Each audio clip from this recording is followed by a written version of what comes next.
الرحمن علم القرآن خلق الإنسان علمه البيان الشمس والقمر بحسبان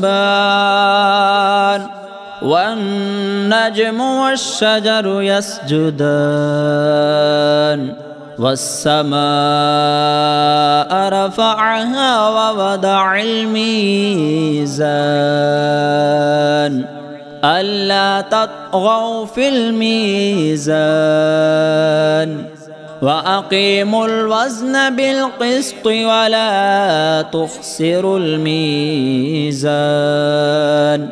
والأرض وضعها للأنام فيها فاكهة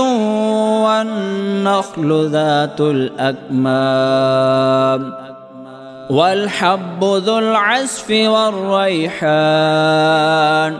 فبأي آلاء ربكما تكذبان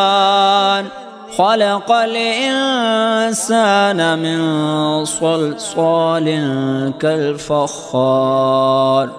وخلق الجان من مارج من نار فبأي آلاء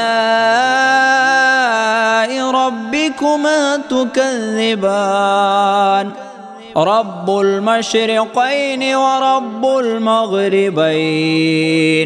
فبأي آلاء ربكما تكذبان مرج البحرين يلتقيان بينهما برزخ لا يبغيان فبأي آلاء ربكما تكذبان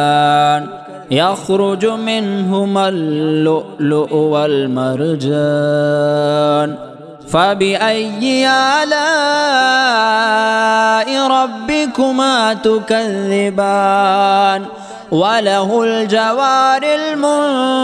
المنشآت في البحر كالأعلام فبأي آلاء ربكما تكذبان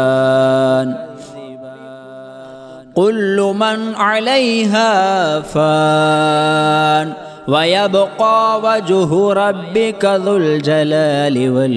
والإكرام فبأي آلاء ربكما تكذبان يسأله من في السماوات والأرض كل يوم هو في شأن فبأي آلاء